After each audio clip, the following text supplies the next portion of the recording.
could it be? But me, your man, Louie T. Welcome to the Command Post. Post up and take command. I, of course, am your Commander-in-Chief, Louie T. Thank you for joining me. This is a special edition of the Command Post. Hopefully, this finds you in great spirits and you're enjoying your Memorial Day weekend.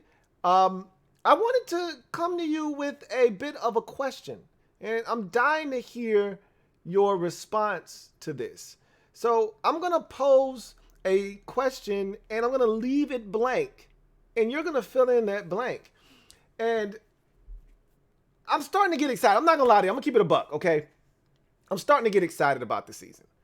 You know, not necessarily because of OTAs, just seeing the fellas back and then seeing some of the moves made, but most importantly, the quarterback position. That's why I'm excited. Look, the roster is slightly different. It's not a whole lot of changes. We didn't make wholesale changes. We pretty much brought back the group last year that went 7-10. And so that doesn't make me feel great. Now, we did add a few pieces that we think ultimately are going to help this football team, Jahan Dotson being one of the biggest. But the quarterback position is what's got me excited. That's what's got me hopeful. Now, again, this could turn out to be an abject disaster. It could be an epic fail. It could blow up in our face, and we could give up a 3. We could have already given up a 3 and then ultimately give up a 2 for nothing, okay? The Colts just did it. If you ask them, it was a waste of draft choices that they gave up, you know, but they did it, right? We're going down the same road they did, except our expectations aren't as high as theirs were, I guess. I don't know. Maybe, you know, because of where we've been and what we've seen at the quarterback position, they're spoiled. They had Peyton Manning for over a decade. They had Andrew Luck for about a good 5-6 years. And then they had Phillip Rivers. So they got spoiled. They saw Hall of Famer after, you know, potential Hall of Famer after, you know, a guy that would have been in the Hall of Fame had he just kept playing football. So they got spoiled. So maybe Carson Wentz didn't meet their expectations. Well, our standards are a lot lower, okay? Our bar is set a lot lower than theirs probably was. That said, that doesn't change the fact that we're expecting big things from Carson Wentz. Or I can't speak for you. I'm expecting big things from Carson Wentz. And if he delivers on that, this could be an epic season. But not only an epic season, it could be the beginning of a run here in Washington that could be huge. Now, let's not get ahead of ourselves. Let's not put the apple before the cart. What the hell does that even mean? Don't respond to that. I don't know, and I don't even think I want to know. Probably some 1700 shit that doesn't make any sense. Now, at the end of the day, I want you to finish this phrase. Washington makes the playoffs if, okay? In 2022, Washington makes the playoffs if. You tell me what they have to do to make the postseason. I've got one thing in particular, really two. I'm going to combine them as one. I don't want to, you know, I could list 18 things that they need to do in order to make the playoffs. And as we get closer to the season, I'll give you my list like I did last year of items that need to be obtained for them to make the postseason. But I'm just going to give you one because I don't want to take up a bunch of them because I want to hear from you guys.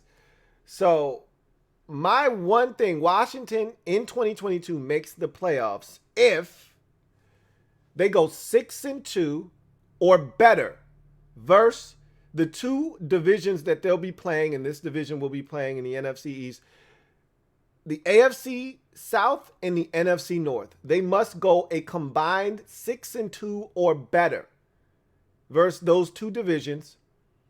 And they must go no worse than 3-3 in the division in conjunction with going 6-2 or better. So preferably you're 4-2 or better in the division, but you can skate with 3-3. If you go 7-1 versus those two divisions I just mentioned, that's 10 wins. But preferably you'd like to go no worse than 4-2 in your division. 6-2 versus those two divisions, that's 10 wins right there. Okay? And then any other wins you may pick up along the way against, say, an Atlanta who's on the schedule, that's not in one of those two divisions that you have to play this year, that's extra.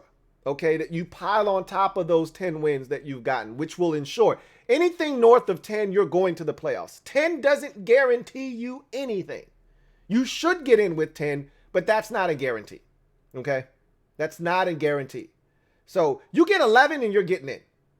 So once again, in 2022, Washington makes the playoffs if, for me, your man Louie T, they go 6-2 versus the two divisions that they play outside of the NFC East, which are the AFC South and the NFC North. Combined, they need to go 6-2 or better. There are 8 games between those two divisions that you'll be playing, 4 against the AFC South, Tennessee, Houston, Indianapolis, Jacksonville, and 4 against the NFC North, Green Bay, Chicago, Minnesota, Detroit. You need to win at bare minimum 6 of those games against those 8 opponents. Hell, you could go 7-1, 8-0. It'd be great to clean those two divisions up.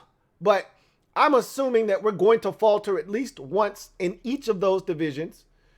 No worse than 6-2 against those two divisions. And then you need to also go no worse than 3-3 in the NFC East. Really, I want to set that bar at 4-2.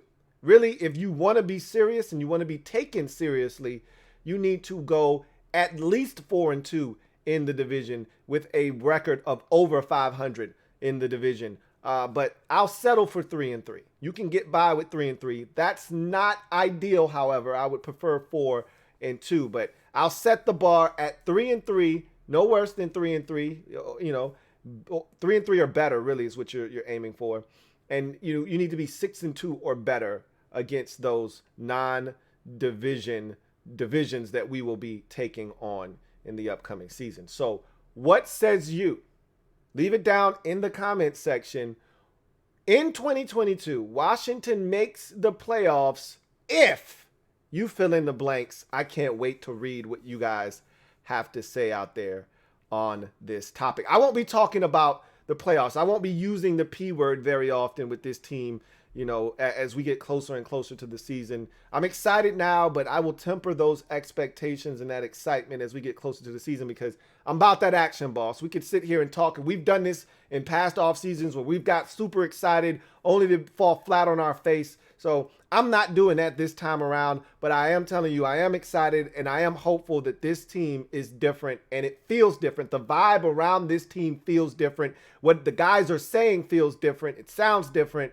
But we'll see if it, in fact, is different. In any event, that's going to do it for me, your man, Louie T. I am a Washington fan, etched in burgundy and gold. My Washington spirit will never die. Washington spirit will never fold. Until we meet again, you know what it is. Post up and take command. You guys enjoy the rest of your weekend. Leave it down in the comment section. Can't wait to read. Bart Scott. Can't wait. Until next time, you guys take care. Have a good one. LouieTeeNetwork.